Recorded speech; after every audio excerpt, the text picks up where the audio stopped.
The Overton window. Yeah, Godwin's law. All right, so I got it mixed up. The Overton window. Godwin's law is that when you get in an argument with someone, at some point, and it escalates, at some point, someone will invoke Hitler. Or the Nazis. That's Godwin's law. Okay, so different. But that's not what we're talking about. Did I screw that up? And you can get Listen Up for only $14.99. My birthday was last week. Yeah. And thank you for the cake. Hey. We decided that Chantilly, I have no idea what it means. Did you Google it up? Chantilly? Google this real quick. Chantilly cake. All we know is it had fruit in it, like berries. It was very light. Vanilla cake, berry filling. Berry filling. Luscious. Oh, not very filling, berry filling. Berry I see what you filling. did there. It was berry filling. Luscious Chantilly. It's very, very good. Chantilly cream, I guess, is It's delicious. It was so good. And I really appreciate you thinking about me. Hey, I do what I can. That was nice. So last week we talked a little bit about grace. We're having these little short pop-up conversations. And today I want to talk about truth a little bit, get your thoughts on some interesting stuff here from Brene Brown and some others. But going back to that John chapter 1, the Word became flesh, made a dwelling among us. We have seen the glory of the one and only Son, who came from the Father, full of grace and truth. So last week we talked about truth and kind of the radical, I don't think we really have an understanding of how absolutely radical grace within our faith is, because we've conditioned ourselves not to think of it that way. But in Christian understanding, Jesus is the truth. There's another passage in John 3 where he says, whoever lives by the truth comes into the light. But then John 14, he says, I am the way, the truth, and the life. And what Christian theology has understood is that this is one of the I am statements. Jesus doesn't say, I bear witness to the truth, or I know the truth, or I speak the truth. He says, I am the way, the truth, and the life. And so when he's there in front of Pontius Pilate, and Pilate at his trial, and Pilate says, what is truth? And he doesn't respond. And what one theologian wrote many, many years ago is Frederick Buechner. He says, by the way of an answer, Jesus doesn't say a blessed thing, nothing, or else he has not say, or he said, or else his not saying anything that is the blessed thing. And what he means is there's nothing for him to say because he is the truth. And so by his standing in the silence in that one moment. So in the Christian faith, we understand that the truth is sort of this axial understanding of who Jesus is. But let's talk a little bit about truth and how hard it is to come by and how hard it is to understand. Just like grace is very hard to understand for us, the radical grace, because we never really experience it in daily living. Truth, I would say, is very hard for us to understand because we live in a world of alternative facts. Have you heard this term, alternative facts? I think it was some politician or somebody who said that a couple of years ago, right? Alternative facts. Now, there's basically, that means we are in a post-fact or post-truth era. And you hear these terms a lot, post-truth, post-fact society, which means facts are basically irrelevant and emotional appeals used to influence public opinion. So I don't remember years ago, the guy who had the show, the Colbert Report, and when he did the first, this was many, many years ago, and it was kind of a parody of a talk show kind of deal. And he, at the big end, he said he dealt with his concept of truthiness. He goes, I was going to be truthiness, which is you trust your gut feelings over facts. And then what he said was, anyone can read the news to you. I promise to feel the news to you. And I thought that was way ahead of his time of kind of what we were dealing with. So these alternative facts, post-truth world, right, turns us into a society that is driven by nihilism and narcissism. Now, what nihilism means is basically it just rejects principles. It's very deconstructive. You see this in society by people that you listen to on TV. Ultimately, nothing in life really matters. Nothing really has any existence and meaning. I mean, truth is adjustable. You don't really need to fight for that. It can change every day. That's kind of just what happens today matters. What happens to me matters, which then leads to narcissism, right? Which is only extreme selfishness, sense of entitlement. I'm the center of the world. Everything is self-referenced, self-centered, and lacks a lot of empathy. So we see people like this in the world today. And I'm not just thinking of politicians, although they are probably number one in this category. Right. Business leaders could be people that you know of in your life. It's like this is where we go to. And like, for example, one example was in 2016. Do you remember Brexit? I do. Where did you stand on that?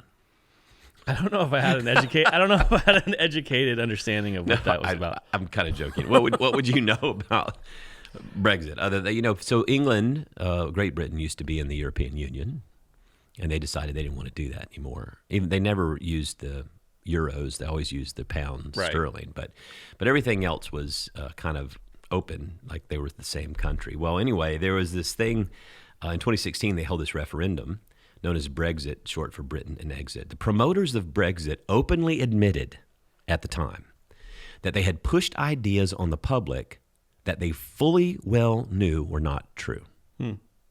But they did it anyway. They said, because, quote, there really are no facts. Alternative facts, right? This is what they said. And, quote, what really counts is that we truly believe in this exit.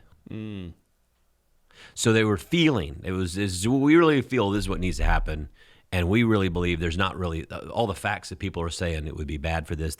No, we're going to disregard all that. We're just going to say things that are not true in order to get what we want. Right.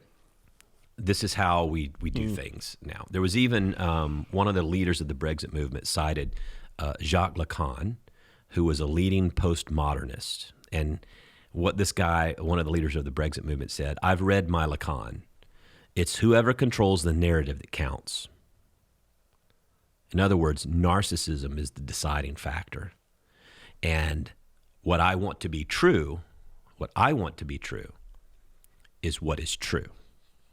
And I want the UK to leave the EU.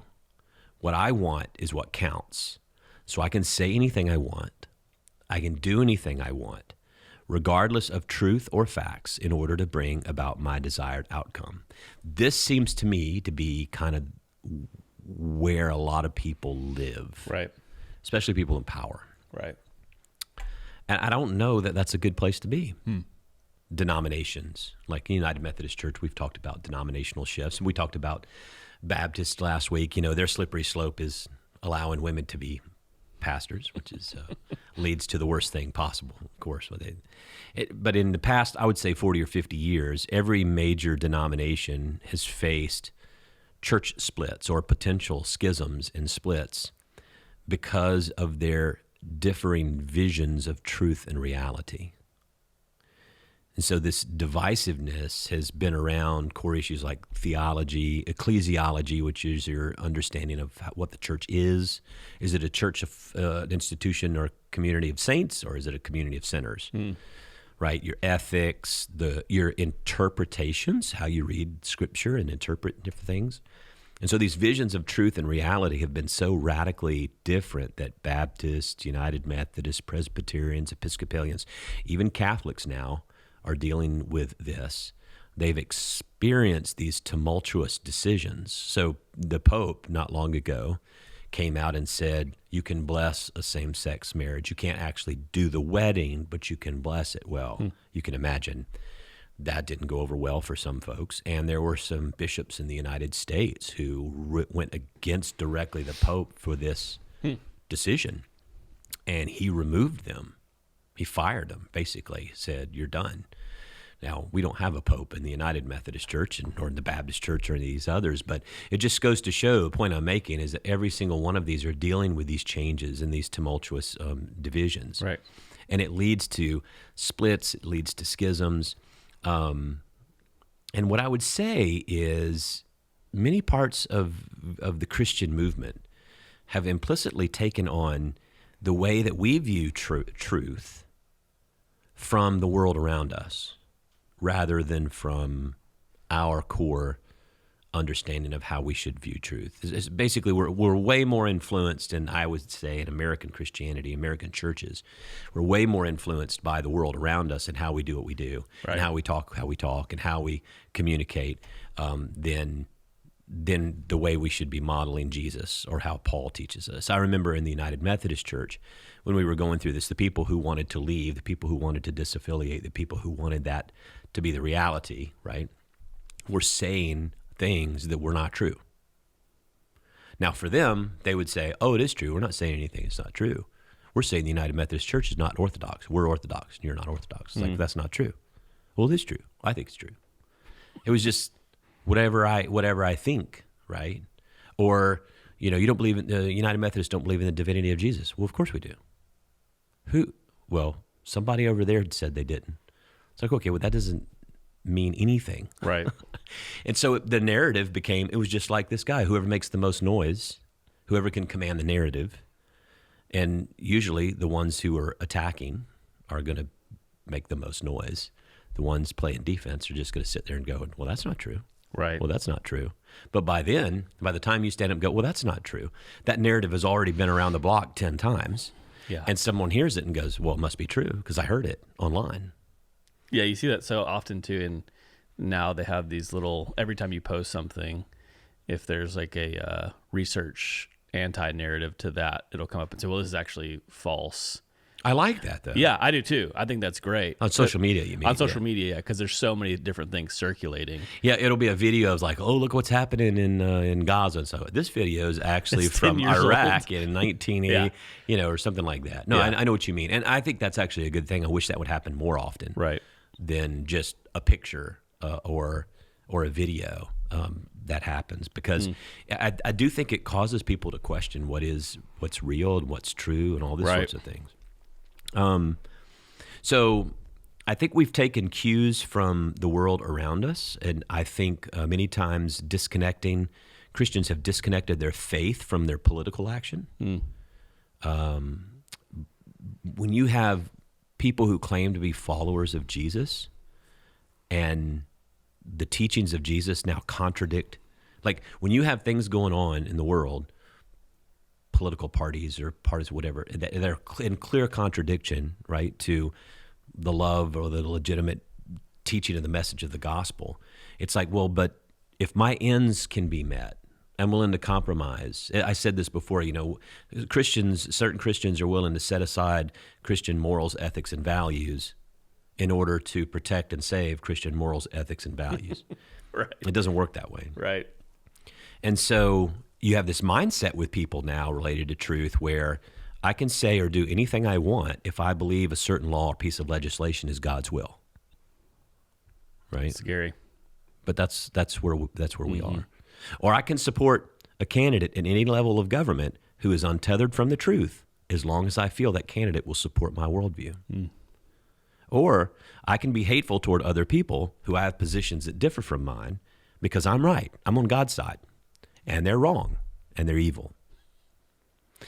Let me share with you this and think what you think, because I can't use the word, but it did close. There's this whole kind of understanding of just this is just a small piece of the contemporary world in which we step into a topic like truth. But I think this is helpful. In one of her recent books called Braving the Wilderness, The Quest for True Belonging and the Courage to Stand Alone. Have you heard of Brene Brown? She's from here in Houston. And she has a title of one of the chapters called Speak Truth to BS, Be Civil. Now, I can't say the BS word because we're trying to avoid the explicit E on our podcast. We cast a wide net. Yeah, we want to be inclusive. And so if you don't know what BS means, or you have a young child with you and you need to explain it to them, I'm going to let you handle that. Okay? But let me tell you what Brene Brown leans into the work of a guy named Harry Frankfurt. who's professor emeritus of philosophy at Princeton University. And in 2005, he published a book called On BS. And it was a small book. I actually have a copy of this. It's great. And it's about the nature of BS and how it is different from lying and why we're all compelled to BS on occasion. So here's what he says. He writes about the relationship of truth-telling, lying, and BSing. And his distinction between lying and BSing is important. This is what he said. Someone who lies and someone who tells the truth are playing on opposite sides, so to speak. But they're in the same game, okay? Each responds to the facts as they understand them, although the response of the one is guided by the authority of truth. Facts, data, here's what it says. While the response of the other is going to defy the authority of the truth and refuse to meet those demands of the data, the facts, the charts, whatever.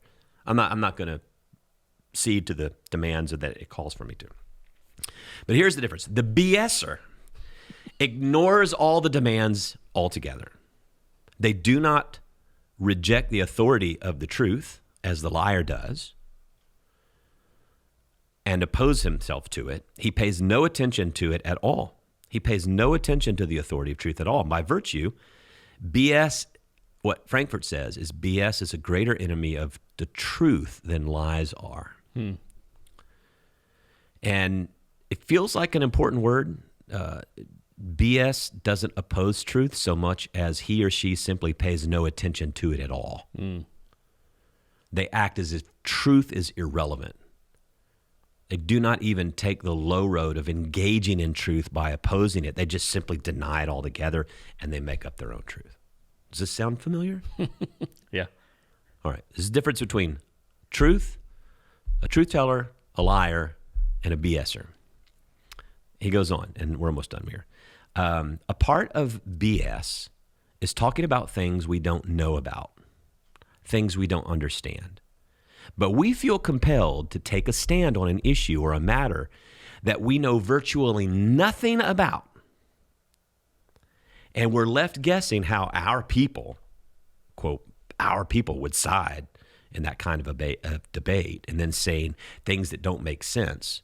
In social settings, we rarely have the courage to say, you know, I don't really know much about that topic. Could you help me understand that? We don't have that anymore. I was in a conversation with someone recently about just the economy. And I had heard this economist on like podcast, and it was this lecture economist, and they said, on paper, the economy is doing great. And I had some guy come at me and say, no, economy's horrible. I was like, okay, well, why? And it was just the GDP is up, employment is down. Employment, that's artificial. So every single measure by the economists, stock market's up, wages are up, inflation is still high. But I mean, there are things out there. But this person was just saying on paper, you have this. Just data. It's just, It's information. It's truth. And those guys, no, well, that's artificially. Well, that doesn't mean, well, that over there is not what, it was like everything was just like, I'm going to undercut every one of these things. Yeah. Not I disagree with it. It's just like, well, that's just fake news or whatever, alternative facts. And I thought, wow, you can't have a conversation with people almost anymore. Right. That choose to disagree with you. And I'm wondering, it's not even about it's not lying. You're not even countering the facts. You're just becoming a BSer. Right. You're just throwing it all out the window because I feel that it's not doing good. And that benefits my worldview that it's not doing good. Does that make sense? Yep. So that's part of the debate. There's a lack of intellectual humility. Brené Brown says, we don't bother being curious anymore because in a culture in which we're anxious to fit in at home, at work, in our larger community, curiosity is often seen as a weakness, and asking questions equates to antagonism rather than being valued as learning. Wow. Curiosity seen as a weakness. Wow. I've seen that true. Yeah. When I've had people come to me and I say, well, you know, they'll say, well, what do you think about X, right? And I'll go, well, I just don't think it's that black and white. And they get mad at me. Well, you're a preacher. You ought to see everything as right and wrong, black and white. And I'm like, I don't. there are some things where there are ambiguities and layers. You know what I mean? Yep. It's just a reality of life. So the last word on this, Frankfurt believes that the contemporary spread of BS is rooted in a still deeper source, which is the skepticism we've already talked about. We are skeptical, even denying that we can ever know the truth of how things truly are. And he says that when we give up on believing that there are actual truths that can be known and shared with observable knowledge, then we give up on the notion of objective inquiry. It's as if we collectively shrug our shoulders and say, whatever. It's just too hard to get to the truth. So if you say it's true, if I say it's true, then that's good enough. Yeah, and so I love that because it feels like to me that that's where we are. There's this. Are you familiar with? Is it Godwin's window? Something it's called. Mm-mm. So I think that's the right term. I'd have to look it up and make sure. But there's this. Godwin's law. Is that right? No, Godwin's law is the Hitler. No. The Overton window. Yeah, Godwin's law. All right, so I got it mixed up. The Overton window. Godwin's law is that when you get in an argument with someone, at some point, and it escalates, at some point, someone will invoke Hitler or the Nazis. That's Godwin's law. Okay, so different. But that's not what I was talking about. I was talking about the Overton window. Okay. And so what this is like, okay, draw a spectrum on the table, right? So there's a spectrum. And what is acceptable within the parameters of total craziness versus lack of reality. And there's this window where we're able to operate and say, okay, these things can be possible. And what happens is you have in society all this realm of the stuff out here, which is just like, that's not acceptable for us, whatever. And what happens is all this BSing and all this lack and denial of truth shifts the Overton window so that more and more crazy crap becomes actually like, well, I guess Taylor Swift and Travis Kelce actually could be like a psyops campaign to like get Joe Biden elected to be president. I mean, maybe, maybe it could be true. Whereas before we're like, that's the biggest bunch of BS, bullcrap I ever heard of in my life. You don't really believe that, do you? I mean, are you really that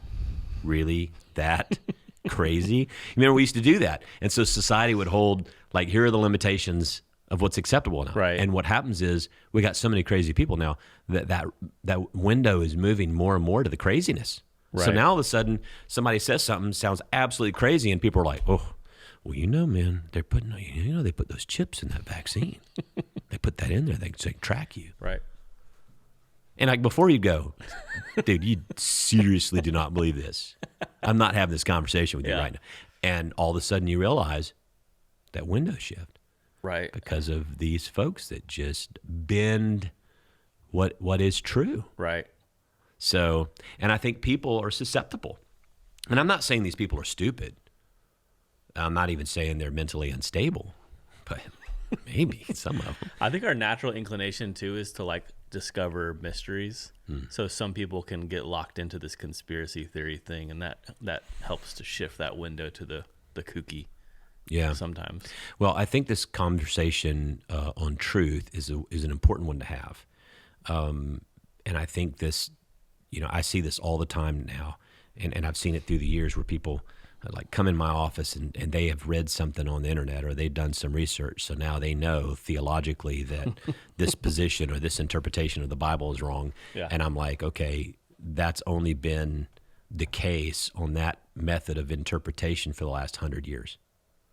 And people, they have no idea because they went on the internet and now they're experts, right? And I'm like, I'm not telling you I know everything, but I am telling you about this. I know more than you do. And that's okay if someone comes along and starts talking to me about, fracking or oil and energy dependence and the electrical grid. And I can go, oh, I read something. But at the end I go, but that's not my area of expertise. Tell me what you know about this. Right. How do you feel about this? And you find in a lot of these situations, it's hard for people to be really objective about the facts. Everybody has all their emotional stuff tied into it. Right. And then all of a sudden, the data and the facts get thrown out the window if they don't align with their opinions. Yeah. Right. And then you start going, it's like, okay, is truth have no place? Are we all liars, or are we just a bunch of BSers now at this point? I don't know. How are you going to tie that sermon? How are you going to put a bow on that? That is a good question. That is a very good question. It's such an open-ended. Like, how do you root back into to grace? Because I think grace does kind of.